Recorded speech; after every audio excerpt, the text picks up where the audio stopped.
आखिर क्यों माँ आप हमेशा वहां पर जाने को मना कर देती हो? हमारा गांव है, हमारी जमीन है, उस पर इतनी बड़ी हवेली यूं ही बेकार पड़ी है। बेटा वो हवेली नहीं, एक श्राप है। मैं तुझे वहां नहीं जाने दे सकती हूँ। माँ मैं वहां पर रहने नहीं जा रहा हूँ, मुझे पैसों की सख्त जरूरत है और उस हवेली को बेचने से बहुत सारा पैसा मिल जाएगा। मेरा जाना जरूरी है माँ। बेटा मैंने कहा ना, वो हवेली नहीं श्राप है। उसे किसी और को बेचकर उससे मुक्त नहीं हो सकते हो। वो हमारे खानदान की वंश बल को खत्म करने का श्राप है। तुम्हें बचाने के लिए ही तो मैं वहां से यहाँ आ गई थी और अब तुम वापस वहीं जाना चाहते हो। माँ वो बरसों पुरानी बात है, पूर्वजों के बीच हुई लड़ाई उन्हीं के साथ खत्म हो गई है। उस हवेली पर हमारे साथ साथ मितेश भैया का भी हक है। मैं कल ही सारे पेपर बनवाता हूँ और भैया के साथ जाकर उस हवेली को बेच दूंगा। एक बार और सोच ले बेटा। माँ सोच लिया है हम लोगों ने। यदि वो लोग जायदाद के लिए लड़े थे तो क्या हुआ, हम तो एक है ना। राहुल ने माँ की एक भी बात नहीं मानी और अपने बड़े भाई मितेश के साथ अपने गांव के लिए निकल गया। दोनों कार से जा रहे थे। उन्हें माइलस्टोन दिखाई दिया, पर्वतपुर 2 किलोमीटर। बस भैया कुछ ही पल की बात है, हम लोग गांव पहुंच जाएंगे। जैसे ही राहुल ने ये कहा, बाहर जंगलों में ही उनकी कार धक्के खाते हुए रुक गई। राहुल ने दोबारा कार को चालू करने की कोशिश की मगर वो नाकामयाब हो गया। उसने घड़ी की ओर देखा तो रात के 10 बज रहे थे। मितेश और राहुल दोनों एक दूसरे को देखने लगे। मुझे लगता है हम लोगों को उतरकर कार सुधारने की कोशिश करनी चाहिए। दोनों कार का बोनट खोलकर उसे ठीक करने की कोशिश करने लगे मगर कार स्टार्ट नहीं हुई। राहुल अब तो हम गांव के बहुत करीब आ गए हैं, पैदल ही हवेली पहुंच जाते हैं। कल सुबह देखेंगे इस कार का क्या करना है। मितेश के कहने पर राहुल ने कार को लॉक किया और अपना बैग उठाकर मितेश के पीछे पीछे चलने लगा। तभी उसे ऐसा लगा एक साया उसके पीछे से निकला है। उसने पीछे मुड़कर देखा तो वहां पर कोई नहीं था। तभी एक उल्लू आकर उसके सिर पर बैठ गया। वो उसे भगाने लगा तो मितेश उसे देखकर रहस्यमयी तरीके से मुस्कुरा रहा था। दोनों जैसे ही गांव में दाखिल हुए, कुत्ते जोर जोर से रोने लगे। अब राहुल को यह सब कुछ बहुत ही अजीब लग रहा था। रात का सन्नाटा घोर गहरा था। थोड़ी दूर चलने के बाद ही वो लोग हवेली के सामने पहुंचे।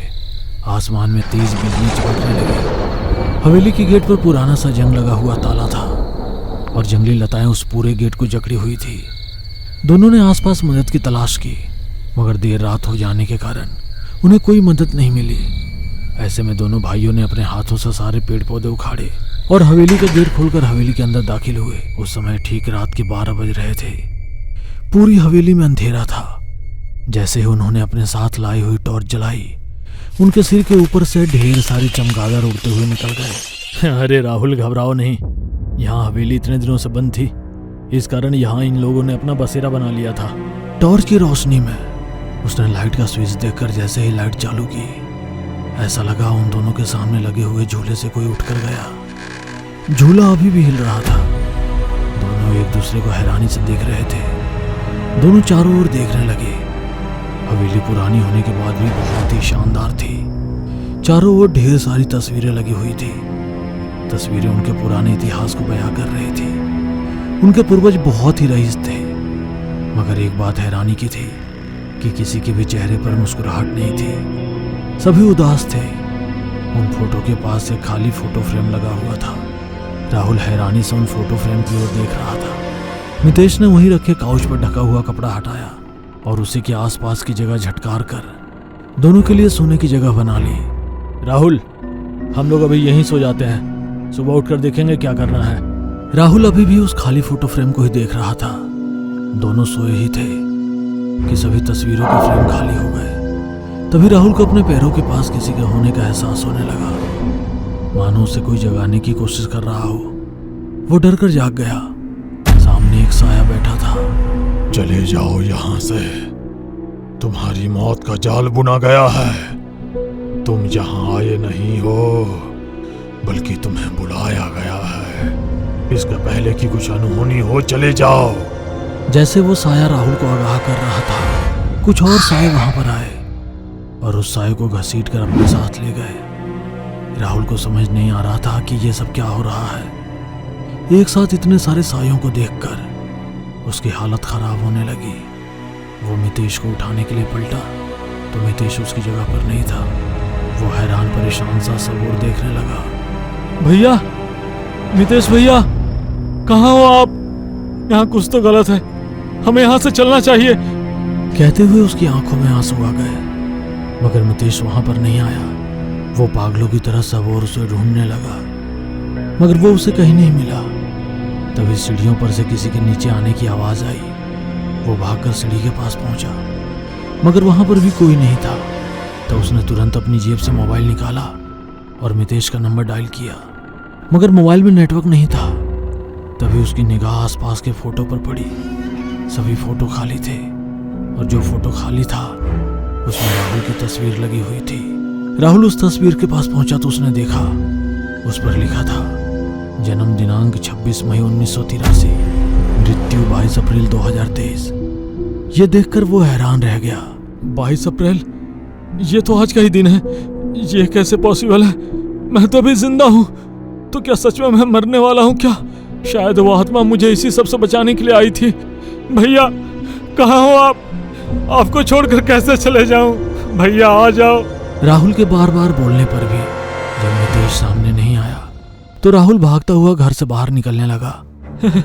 मुझे नहीं मरना, मुझे जाना ही होगा। सॉरी भैया, मैं आपको छोड़कर चला गया। राहुल भागते हुए हवेली के दरवाजे के पास पहुंचा तो दरवाजा खुल ही नहीं रहा था। वो कोशिश कर दरवाजे को ठोकने लगा, मगर दरवाजा नहीं खुल रहा था। उसे अब यकीन हो गया था कि वो इस हवेली में कैद हो गया है। वो बार बार मितेश का नाम लेकर उसे मदद के लिए बुलाने लगा। तभी अचानक पूरी हवेली में अंधेरा हो गया। अभी थोड़ी देर पहले तक हवेली में जानवरों की थोड़ी बहुत आवाज आ रही थी, वो भी एकदम बंद हो गई। पूरी हवेली में मरघट सा सन्नाटा था। ऐसे अंधेरे में राहुल के दिल की धड़कन साफ साफ सुनाई दे रही थी।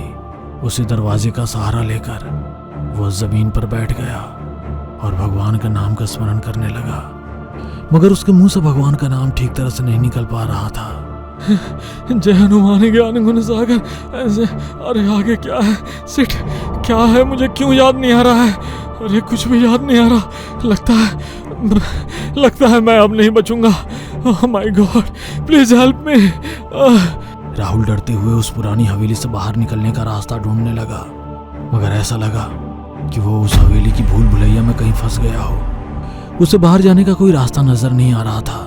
तभी उसके कानों में किसी के जोर जोर से रोने की आवाज आने लगी। उसने घड़ी की ओर देखा तो लगभग 2 बज रहे थे। अब उसे इस भूतिया हवेली में डर लगने लगा था। रोने की आवाज अब तेज होती जा रही थी। मितेश भैया, कहाँ हो? जल्दी से सामने आ जाओ, मुझे इस तरह का मजाक पसंद नहीं है। कहते हुए वो हवेली के वीरान कमरों से होता हुआ एक तहखाना के भीतर पहुंच गया। तहखाने में उसके पैरों के नीचे कोई गोल गेंद जैसी चीज आई। वो लड़खड़ाकर फर्श पर औंधे मुंह गिर गया। उसने हाथ में लेकर देखा तो वो मितेश का सर था। उसकी हालत खराब हो चुकी थी।